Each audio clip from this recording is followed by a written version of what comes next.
fananganana voamieran-dohonitra amin'ny orinasa nosimbaina tamin'ny taona 2024 tsy tafiditra anatin'ny teti-bolam-panjakana 1/2024 fandefasana mpitandro ny filaminana tany am-piangonana tokony halatsiny amin'ny filomarika Ravalomanana mpitondra fanjakana hoy Maître Olala. Subvention ho an'ny sekoly tsy miankina ny filoha Ravalomanana nampiakatra ny fanjakana ankehitriny nanafoana.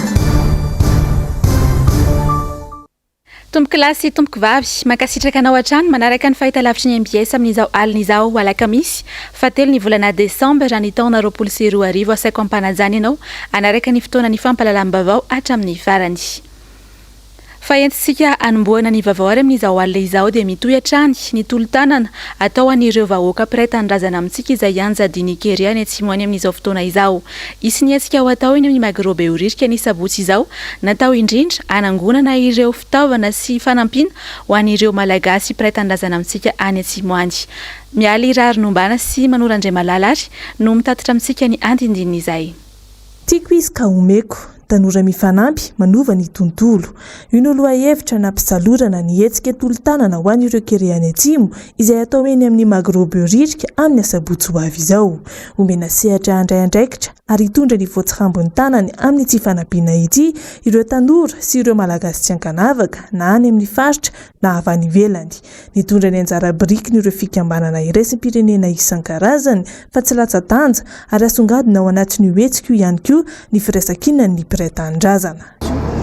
Rehefa mahita ny zavatra mitranga eto amin'ny firenentsika mijery ny kereny mahazo ny ankizy izay fantatritsika fa betsaka ny tsy misakafo misy mihitsy ny ary rehefa namony ainy dia maha-olom-pirenena dia tsy mety ny hoe hijery fotsiny ka nandraka inisiativa ny artista izay miaraka amin'ny tanora ao ny gentilme fa au-delà ny gentilme ny hetsika izany hoe tena le ankizy ny tanora ny olom-pirenena rehetra mihitsy no mandray andraikitra ho an'ny mpiarabelona.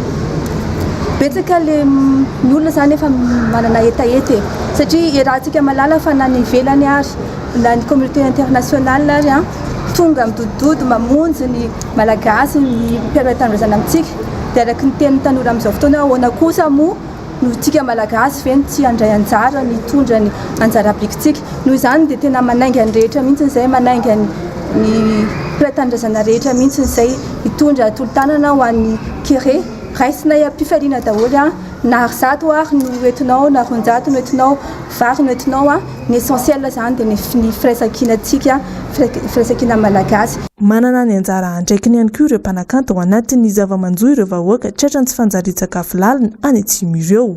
Naneho ny fahavinonany amin'izany fanampiana izany ity mpanakanto iray ity. Mba fampisehoana koa hoentiko ilay izy ataoko karazana fampisehoana etika ho an'ny artista hoe ny artista zany tokony mba manana etika fa tsy hoe manenjinenjika vola fotsiny foana amin'ny zavatra ohatrany hoe intérêt foana personnel fotsiny dia ny anazy zany io tolo-tanana tena gratuit ranoray izy io tena vaty amiko mba tokony exemple ho an'ny madinika ho an'ny zaza rehetra mitombo koa ny ankizy sy ny kely sy ny rehetrarehetra mba manohana amin'ny mpiray tanindrazana.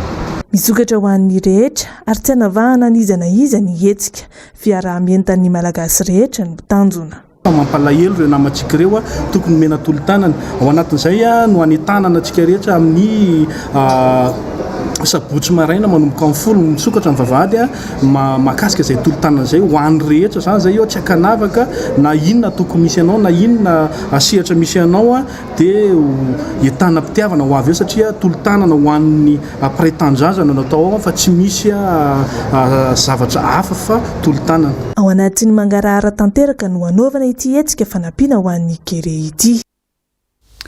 Fa ny andro androany kosa dia andro iraisam-pirenena ho an'ireo olona trapasembana ny fahatelo ny volana Desambra toy izao. Nisy indrindra ny fanamariana izay daty izay ho an'ny androany tetsy amin'ny lapan'ny tanàna Analakely. Atao anatin'ity fanadihadiana ity ary no hanarantsika ny makasika izay sary sy rindran-tsary ny tahiriny aina. Ny taona 2024 no nanomboka ny fanamariana tamin'ny fomba ofisialy ny daty ny fahatelo ny volana Desambra ho fanamariana ny andro iraisam-pirenena ho an'ny olona trapasembana. ny fahasamihafana ary eny ambony sanda antoky ny fahombiazana ny loha hevitry ny fanamariana amin'ity taona ity. Efa nisy fivoarany ny fiainan'ny olona trapahasembanana teto amintsika. Anisan'ny ny aina fanelikiliana noho ny mahasembana azy ifela. Nitady fianarana rehefa afaka BEPC, nitady orinasa nanaovana andranasa rehefa nahavita fianarana. Saingy tsy nataony hosakana izany fa tafita tamin'ny fianarana izy. Manana ny mari-pahaizana diplôme d'études supérieures en organisation ary manana fikambanana mian'ny vehivavy trapahasembanana na ny AFAM. Saingy na efa misy aza izay fivoarana izay eo amin'ny fiainan'ny olona trapahasembanana dia mbola olana ho azy ireo kosa ny fivezivezeny eto amintsika. Fa araka ilay teneniko teo hoe nisy fivoarana raha oharina tamin'ny taona 2017 fa ny olana aloha zany eo amin'ny resaka fivezivezena, ny accessibilité, ny fiheverana diso mikasika ny fahasembanana dia mbola mipetraka foana ihany ary izay no antony nanararotana an'izao hoe andro natokana ho anay olona manana fahasembanana izao nanaovanay zany fanentanana mikasika indrindra an'izay hoe zon'ny olona manana fahasembanana izay. Tsy nataony fialasakana ho azy ny fahasembanany. Manana anjara iaina toy ny rehetra isika hoy izy nanamafy. Sakana velively amin'ny fivelaran'ny maha-olona ny fahasembanana ka tsy tokony ho kivikivitsika fa afaka manana talentsika, afaka mianatra, afaka miasa dia ampiasao zany zavatra zany mba hitintsika hanatsarana ny fiainantsika. Teto amin'ny lapan'ny tanàna Analakely no nanamariana ny fahatelo ny volana Desambra teto amintsika. Nisy fizarana fitaovana hanampiana ireo sembana teto, nisy ihany koa ny fijoroana vavolombelona sy fanehoana talenta.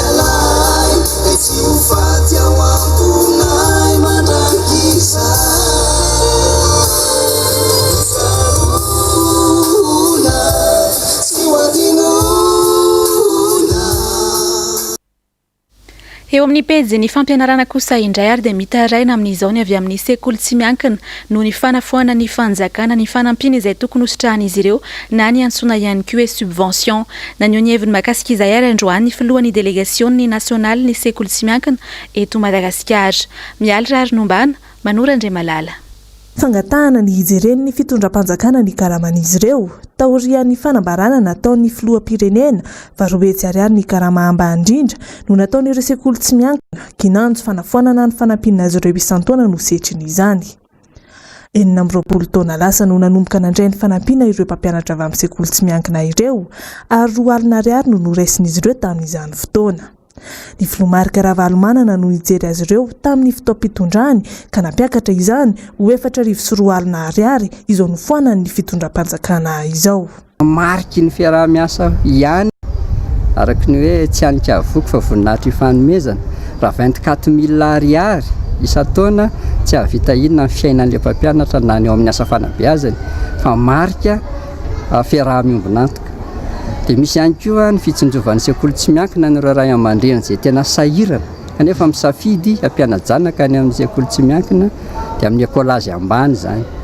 Dia raha 700 ariary midina ny ekolazy dia nanome fankasitrahana raha izay no ilazako azy ny fanjakana amin'ny alalan'ny atao hoe allègement de charge parentale manome fanampina karama an'ireo mpampianatra ireo 3 alina isam-bolana mandritra ny 10 volana.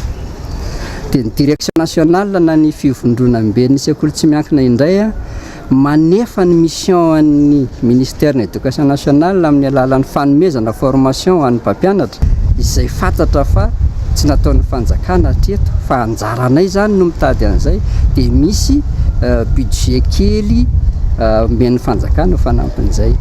Ankehitriny somary zendana ihany izahay raha ohatra ka ireo endrim-panampiana endrim-piaraha-miasa 3 ireo dia samy esorina ao anatin'ny budget ministère. Avelitaraina noho ny zava-misy ireo mpampianatra avy amin'ny sekoly tsy miankina ireo. Ireto farany izay voalaza fa tsy nandray karama ary tsy isan'ireo nahazo ireny karazana fanampiana sy tosika avy amin'ny fitondram-panjakana ireny nandritra ny 7 volana na najanonana ny fampianarana noho ny fihibohana sy noho ny amiana ara-pahasalamana. Matsiaro tena tototra mihitsy ny fanabeazana tsy miankina raha izao toe-javatra izao no jerena. Tsapanay fa angamba tsy dia rariny.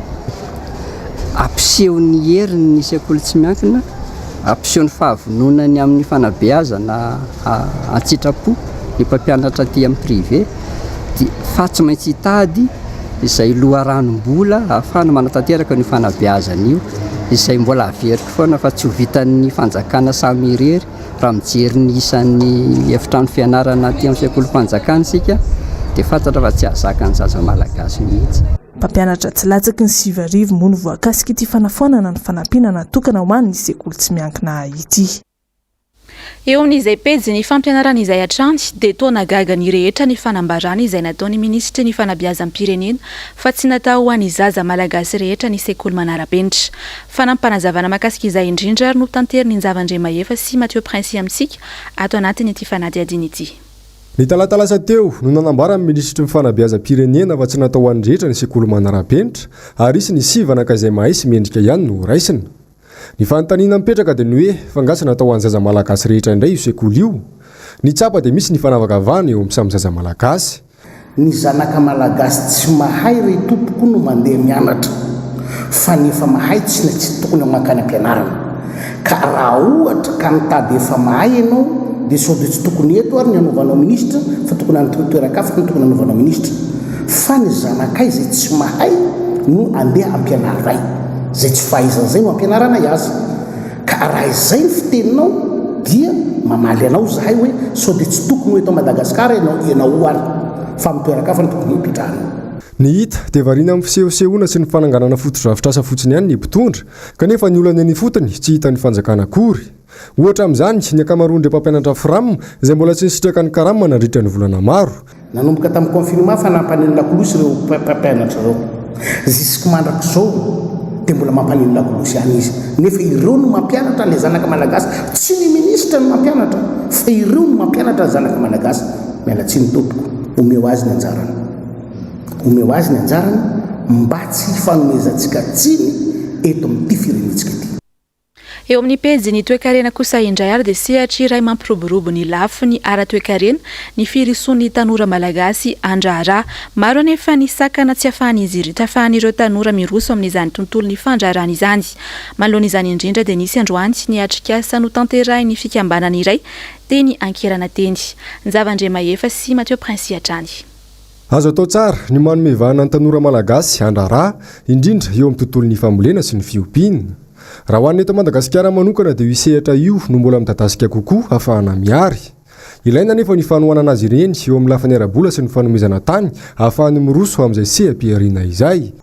Nefa eto Madagasikara dia ny tontolon'ny famokarana fambolena sy ny fiompiana ary ny jono aloha zany no manome asa be indrindra.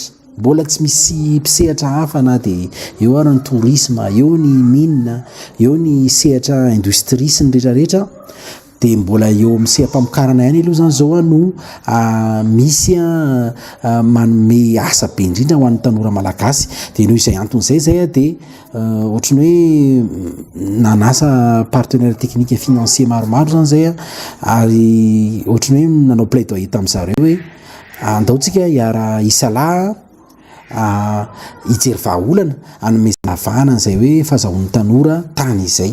Tsy ny rehetra nefa no manana fahafahana miroso amin'izany sehatry ny fandraharana sy ny fanazariana ny tany izany ka ilaina ny vahaolana maharitra avy amin'ny fanjakana. Amin'izao zany mbola betsaka ny sakany satria voalohany aloha raha ohatra ka hoe tsy maintsy hividy tany ilay tanora vao hirotsaka eo amin'ny sehatry ny famokarana lafo be ny vidina tany eto Madagasikara zany raha oharina amin'ny fa efa mividin'ny tanora hoe vao mamakilay izy amin'ny seha-piariana izay ataony. Tsy possible izy zany hanana an'izay fahefana zay. Faharoa raha iaina amin'ilay tany hoe novaina tamin'ny ray aman-dreny izy iny nefa kely dia kely efa tsy ahafahany mivelona intsony. Dia fahatelo isaka ny tonga amina toerana anankiray vaovao koa nefa izy efa misy tompony le toerana.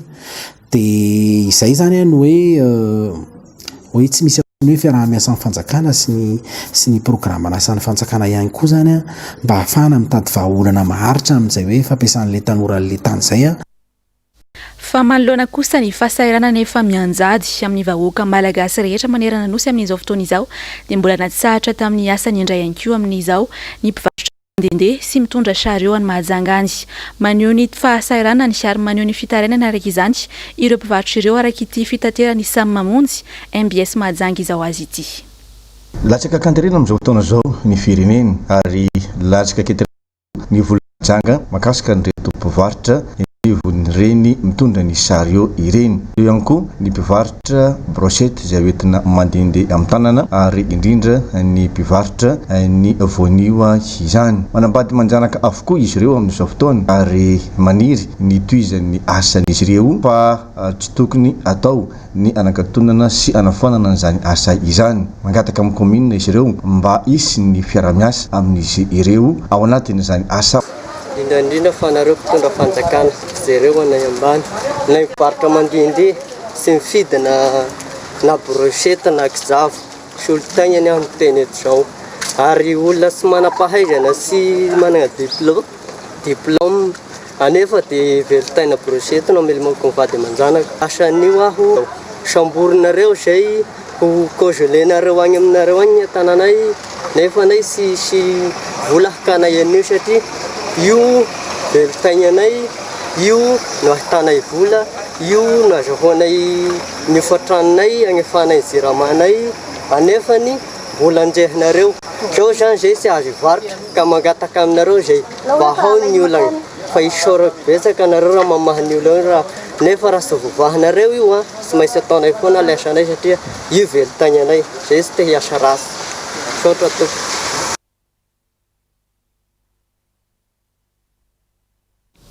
Fa mpikaroka teny malagasy iray androany no nanao velakevitra mikasika ny teny enti-mampianatra ho an'ny fampianarana eny amin'ny ambaratonga voalohany tetsy amin'ny akademia malagasy Tsimbazaza androany. Tsy ampy ny voambolana malagasy enti-mampianatra amin'ireny sekoly ambaratonga voalohany ireny. Andeho aratsika ary izay fanadihadiny izay eo amin'ny sary sy rindrany sary ny tahiry ny aina. Saika lesoka ho an'ny fampianarana eto amintsika trany nisy fahampy ny voambolana enti-mampianatra. Any ka lasa dika teny agazina no ampiasaina ho an'ireo teny tena tsy voadika amin'ny teny malagasy. Kamatoa fampianarana ny ambaratonga voalohany dia fantatrareo fa any amin'ny taona fahatelo faefatra sy fahadimy any amin'ny sekoly fanabeazana fototra dia miteny frantsay ary sekoly fanabeazana fototra eto Madagasikara misy 26,000 ataoko amin'ny teny frantsay 26,000 eto Madagasikara.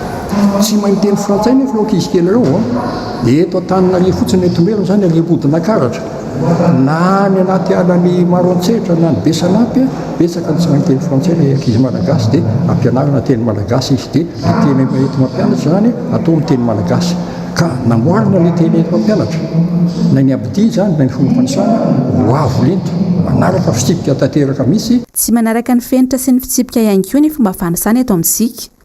Raha ny nazatrantsika hatramin'izay dia ankavanana ny miankaviany famakiana tarehimarika. Ilay olana fomba fanisana dia ilay santionany teo zany hoe ny malagasy zany fanisana malagasy ankehitriny dia ny olona zay na hoe avy any amin'ny ankavanana maty miankavia fa tsy izay tena izay ny filany zazy amin'ny fomba matematika zany fa avy any amin'ny sokajinisa kely vety dia makany amin'ny sokajinisa lehibe. Ohatra zao lisan'ilay trondro any amin'ny baiboly hoe 3:20 telo vety dia 50 dia 100 fa amin'ny ara-dalàna zany tokony manomboka ny sokajinisa lehibe iny dia ahikatra amin'ny sokajiny 100 dia amin'ny sokajiny 10 dia sokajiny 20 zany hoe le trondro any amin'ny baiboly iny zany zao tahaka ny hoe 150 sy 3. Somary sarotra raha mbola tsy mahazatra. Izany hoe raha maiky ity taona diavintsika ity zao ohatra dia lasa toy ny hoe 2020 mila fahazarana kely fotsiny. Teto amin'ny akademia malagasy no nanaovana ity velakevitra mikasika ny teny enti-mampianatra ho an'ny fampianarana eny amin'ny ambaratonga voalohany ity. Eo amin'ny vaovao ny maresaka iraisam-pirenena dia misaony la Frantsa sanody mandromaly ny filoha frantsay teo aloha Giscard Valery filoha frantsay zandriny indrindra nitondra ny la Frantsa nandritra ny repoblika fahaefatra nambinitsoa velositraka sy tahiry ny aina. La disparition de Valéry Giscard d'Estaing, l'ancien président français, est décédé ce mercredi soir des suites du Covid.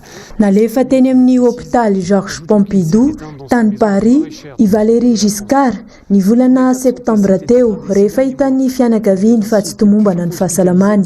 Miombo hatrany ny aretiny ka izao izy nidosy ny fahafatesana teo amin'ny 4 taonany izao. Araka ny voalazan'ny fianakaviany dia voan'ny coronavirus i Valéry Giscard ary tsy nahatohitra ny valanaretina. Raha tsy aivina, izy no filoha frantsay nanomboka ny taona 1770 hatramin'ny 1870. Isan'ny namantarany vahoaka frantsay azy tamin'ny fotoanany idirany voalohany tao amin'ny lapan'ny Élysée ny teniny manao hoe manomboka androany dia hitondra fiovana vaovao an'ny politika sy ny firenena frantsay ny tenako, saingy tsy efako irery izany. Mbola manako ataotsofoko ny ikan'ny vahoaka frantsay hoe mila fanovana sy fiovana izahay ary ho tanterahantsika izany. Araka ny tantara dia efa minisitry ny toe-karena nandritra ny fitondran'ny Georges Pompidou izy nodimandry ity farany avy eo ary Giscard Valéry no nandimby ny toerana mahafiloam-pirenena azy. Tamin'ny 30 volana septambra izy no niseho hitam-bahoaka farany, fotoana nanaovam-beloma farany nofo mangatsiaka ny Jacques Chirac izay efa filoha frantsay teo aloha ihany koa.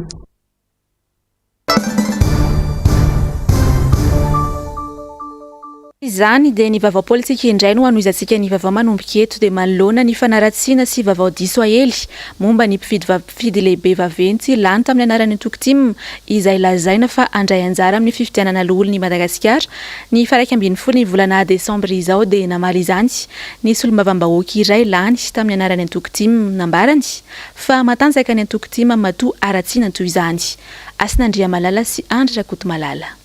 Tsy miova amin'ny fanapahan-kevy ny antokotiky Madagasikara sy ny mpanohitra fa tsy andray anjara amin'ny fifidianana loholona ho avy izao. Taorian'ny fanapahan-kevitry ny antoko io dia atao daholo ny fomba rehetra entina naratsiana n'ity antoko lehibe eto Madagasikara ity. Iara-malala mantsy fa manana ny tanjany izany antokotima izany na dia ny nanompo-tena sy norobaina azy amin'ny filohan'ny antoko nanomboka tamin'ny fanonganam-panjakana ny taona 2004. Manana rafitra matanjaka eny fotony antokotima. Any ka manana roatra izany ireo antoko tsy manana azon-damosina ka elony tsao momba ny antokotima. Voalohany indrindra aloha dia misy tokoa ny fanambatambazan'ireo antoko hafa izay mandray anjara amin'ny ty fifidianana loholona ity an'ireo mpifidy vaventy izay aty amin'ny voafidy tamin'ny anaran'ny antokotiky Madagasikara. Amiko manokana dia midika ho tanjaky ny antokotiky Madagasikara zay satria tsy mahavita tena zany ireo antoko hafa mirotsaka ireo matoa miantso vontsy aty amin'ny antokotiky Madagasikara mba anatevenana na hoe anampiana n'ireo vato izay iverinareo fa mety ho azony ihany koa amin'ny androm-pifidianana eo. Ny faharoa dia tsy ny mpitsambana ao anatin'ny antokotiky Madagasikara mihitsy no andeha hivaky ka ho voavidy vola sanatry ny vava amin'izany androm-pifidianana izany. Fa eto dia amafisinay hatrany izany firaisan-kina sy ny fimbonam-be ny mpikatroka rehetra tiako Madagasikara zany. Ary aseho an'ireo mpikatroka tiako Madagasikara ireo izay ao anatin'ny mpifidy vaventy ireo amin'ny androm-pifidianana izany hoe firaisan-kina amin'ny mpikambana tiako Madagasikara mitazona ny etika politika ary maneho an'izay fivondronana izay. Eto zany dia fanelezana mbola vaovao tsy marina reny nina ely amin'ny ainao manjery samy afriny fa tena tsy mivaky ny tenina ary mirahina ny mpikambana ho aminy.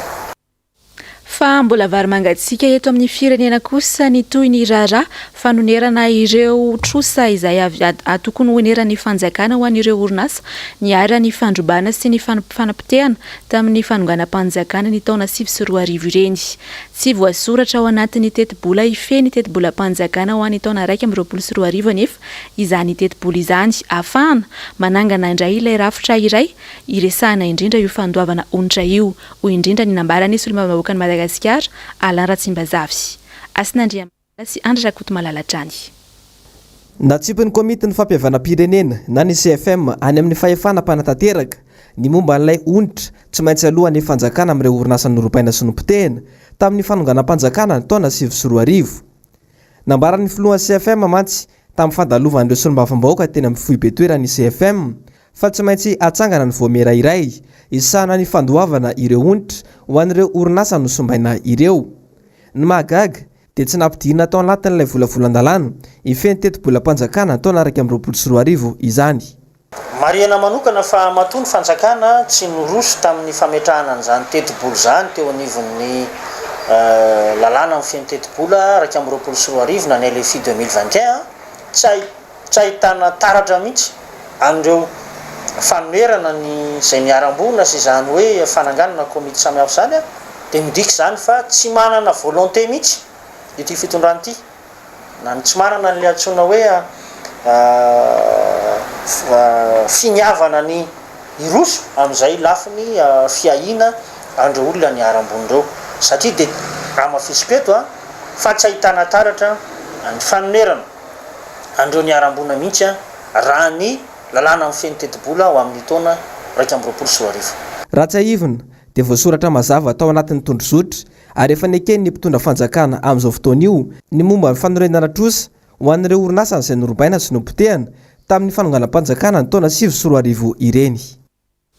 Fa mbola miteraka resabena ny veny fiarahamonina ihany koa hatramin'izao ny mahakasika indrindra ny antso izay niatra tamin'ny filomarika Ravalomanana toy ny tranga tany alahady lasa teo tany Soavinandriana tany nitondra ny heviny mahakasika izany indrindra androany ny mpahay lalàna iray Maître Willy Razafinjatovo na ny antsoina ihany koa Maître Olala mitatitra misika ny andindiny izay ary Asinandria Malala sy Andrarakoto Malalatrany.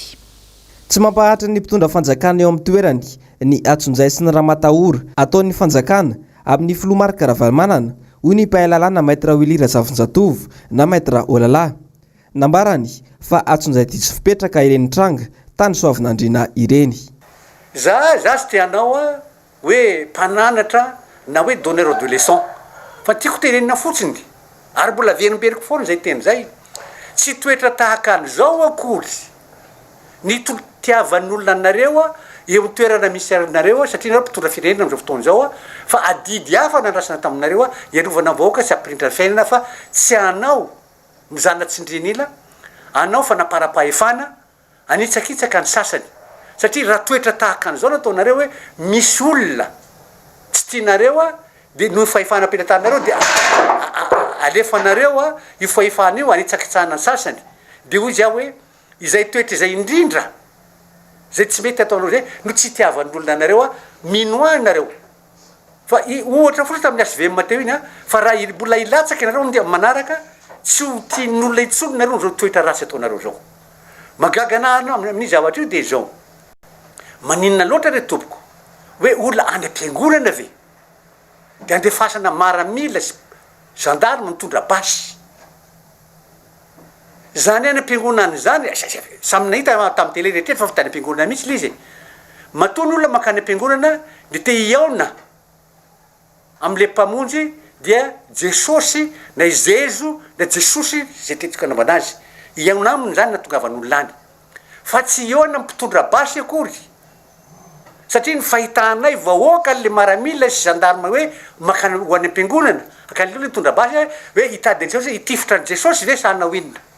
Araka izany dia tokony hialatsiny amin'ny filomarika Ravalomanana ny mpitondra hoy hatrany Maître Olala. Le mpitondra zany no heveriko no ndreny zavatra rehetra niseho reny hoe mba hiteny milaza hoe tsy mety tokoa nataonareo ry mpitandro filaminana tsy mety nataonareo ry tompon'andraikitra salamsalam zao tsy niteny re olona io zany izay to averiko tompona président république tiako tenena amin'izany sy izay olona manarakaraka azy ao tsy niteny mba nananatra an'ireo hoe tsy mety zavatra nataonareo zany ka voatery miteny ihany satria antaninareo amin'izao fotoana izao dia hoy aho hoe marina tokoa araka ny teniko teo fa hoe tany républicaine ty sy misy an'izany démocratie zany ka tsy tokony asiana toetra tsy zaka ohatrandreny tsy zaka ohatrandreny na fanindritsindrina ny sasany tahaka an'ireny.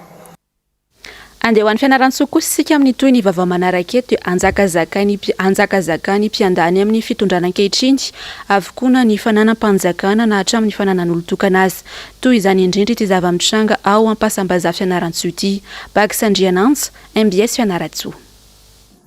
Tonga teto magro ampasambazany délégation nantarito ny ramatoa Bentananda nahatazanana ny lefitra voalohany Bentananda ny taleparitry ny polisy pirenena mpiasan'ny commune vitsivitsy ary solitena nampikambana eo anivony vondrona mapara tsy niandrona mpandrosondra namba nangataky niditra fa tonga dia nisososo avy hatrany niditra ny toerana atao anatin'ny magro toerana izay misy mpiambina misy fefy ary fananan'olo tokana fa tsy fananan'ny commune na ny fanjakana akory. Ny loharano vaovao nahafantarana fa mikasaka nametraka vato fehizoro izy ireo amin'ilay toerana antsoina hoe Somako 10 toerana izay manatompy antsoa izay mbola tsy any fanjakana fa fananan'olo tokana. Raha tsy aivina volana vitsivitsy lasa izay dia nisy ny fifandomana teo anivon'ny mpanolo-tsaina sy ny Bentanana ary ny solombavam-bahoaka voafidy teto Fianarantsoa mahakasika an'ity toerana ity. Voalohany tsy araky ny lalàna ny fomba nampandaniana azy teny anivo ny filan-kevitry ny komuna. Faharoa, fananan'olo tokana ny somakodisy ankehitriny fa tsy fananam-panjakany intsony toy nyreo somakodisy rehetra manerana ny nosy ary anisan'izany fianaran-tsoa. Zao fihetsika zao dia manamafy ny teny nataon'ny solombavam-bahoaka nandritra ny fifandomany nataony tamin'ny mpanolotsaina tamin'izany fotoana izany manao hoe tsy misy olom-boafidy eto raha tsy olona telo dia ny ben'ny tanàna ary ny solombavam-bahoaka roa lahy ary tsisy afaka mahasakana anay amin'izay zavatra tianay atao eto izahay izao no mitondra. Zany no mety tena verina andrimatao solombavam-bahoaka tamin'izany fifandomana izany mahakasika an'ity tany somakodisy ity. Voaporofo zany ankehitriny afaka manao izay tiany atao tokoa ny mpitondra. Ary firifiro amin'ny taraina fa tadiavo ny fanjakana ho alaina ankery ny fananan'izy ireo, ny tanin'izy ireo. Ary anisan'izany ity toerana somakodisy atao Bazambaza Fianaratsoa ity, tsy nisy izay tsy nahafantatra ny tompony tao aorian'ny privatisation izay nataon'ny fanjakana. Ankehitriny miova andrina miova sata, eny mety miova hatramin'ny lalàna, ka tonga amin'izao fanaparam-pahefana sy fanaovana ambolehitra fananan'olona izao. Raha izao no mitohy aiza ho aiza no avy ny mpandraharaha malagasy, eto dia miverina hatrany ilay fomba fiteny sy fantaniana manao hoe fanjakana ve ny misy eto sa fanjakasakana. Fa nidina an-dalambe kosa indray ny lanja sora-bavety indray ireo mponina ao Alakamisy ny tenina manoloana indrindra ny fanovana ny ben'ny tanàna voafidy lany tany an-toerana paikady entiny fitondrana ankehitriny enti miady mandritra ny fifitianana loholo ity fanovana olom-boafidy ity ho iatrany fanehoan-kevitra ireo mponina bagy sandriananja hatrany. Fanjakana sa fanjakasakana ny zava-misy eto Madagasikara. Zany ny fanontaniana napetraka ireo ray aman-dreny avy ao Alakamisy ny tenina mahakasika ny fanososoena ny zony izy ireo sy ny fanotokodinana ny voka-pifidianana ary tsy fankataovana tsotra izao ny ara-dalàna sy ny safidim-bahoaka. Ny fiandohalo volana Novambra teo dia nisy nietsika izay nataon'ny mponina ho falamafisana ny safidiny sy ho fiarovana amin'ny ben'ny tanàna izay lany-bahoaka lany ara-pomba demokratika ka kasain'ny fanjakana ho esorina eo amin'ny toerany ka ny kandida-mpanjakana izay ny faninana tamin'ity farany no kasain'izy ireo hampakarina handray ny toerana maha-ben'ny tanàna indray. Maro ireo mponina ny tsy faly tamin'izany ka nilatsaka ny lahatra an-dalambe nanodidina ny tanàna tamin'ny fotoana nahenona fa ho esorina ny ben'ny tanàna. Tsy niandrela ny tompona andraikitra fa nandefa avy hatrany mpitandro ny filaminana mba hanakana nietsika ataon'ny vahoaka satria dia mbola nikiasany hanao an'izany hetsika izany ireo vahoaka tany an-toerana. Manoloana an'izany toetra raha izany indrindra mahatonga ireo ray aman-dreny mametra-panontaniana manao hoe fanjakana ve ny misy eto Madagasikara sa fanjakasakana. Teto moa dia ireo ray aman-dreny avy ao Alakamisy ny tenina niditra an-tsehatra ho fiarovana an'izany safidy ny maro anisy izany. Ary ty teny atao ty zany a ampandrinesina anareo manontolo zanakam-pielezana indrindra mpitondra fanjakana hataty ambany taka agny amin'ny faratapony agny fa marary agnay vahoaka mera zay natao hoe finidina azy vahoaka araky ny nahitana azy indrindra ko nandrinesana anazy dia hoe hesorina dia tamanaiky an'izay agnay vahoaka ato Alakamisy ny tenina. Nahoana kay ny valim-pifidianana tany amin'ny fokotany misy anay efatra nandresendra amin'ny serivo no nifoananareo samba ekena io dia manao tatra anay indrindra tonga any amin'ny président Andry Rajoel nareo akaiky momba anay aty amin'ny commune Alakamisy ny tenina aty anatin'ny Vohy district ny Vohibato. Gagagaga agnay vahoaka fa raha ny safidinay dia ro amin'ny serivo ro mairana Alakamisy ny tenina fa tsy mivadika androany a fanontaniana tokony ny aro apetrako fanjakana ve ty moa sa fanjakasakana. Ny loharanom-baovao intsony nahafantarana mahakasika an'ity toetra raha eto Alakamisy ny tenina ity fa efa tsy tafiditra ao anatin'ny lisy ireo mpifidy vaventy intsony ny ben'ny tanàna izay lany-bahoaka sy efa niasa tao anatin'ny herintaona izay fa ny ankilany izay nifaninana taminy sy mampisany izao savorivory izao no efa misoratra ao anatin'izany lisy ny mpifidy vaventy izany. Tena mafy marina ve ny tehitazina fahefana sa efa tsy matoky tena intsony ny mpitondra ka hatramin'ny ben'ny tanàna aty amin'ny komuna kely indrindra no ilana sotasota toy izao. Tsara marihana fa ben'ny tanàna lany tamin'ny andoko MMM manany malagasy miara-miainga ity farany. Midika ve izany fa vaky ny ady eo anivon'ny vondrona MMM sy ny antoko mapara ka mahatonga azy ireo mifampihinana anaty toy izao sa tafiditra ao anatin'ny vina sy ny fanovana tia napetraka eto Madagasikara intsony zavatra toy izany. Zay ny vaovao azo natolotra avy ety Fianaratsoa baky sadiananja ho an'ny MBS. Tapitra ny fampalalam-baovao tamin'izao alina izao mankasitraka anao nanaraka izany hatramin'ny farany. Mankasitraka ihany koa ny ekipa rehetra niarana nomana sy niarana natontosa izao vaovao izao mametraka ny veloma mandrapitafary ho amin'ny manaraka indray tompoko.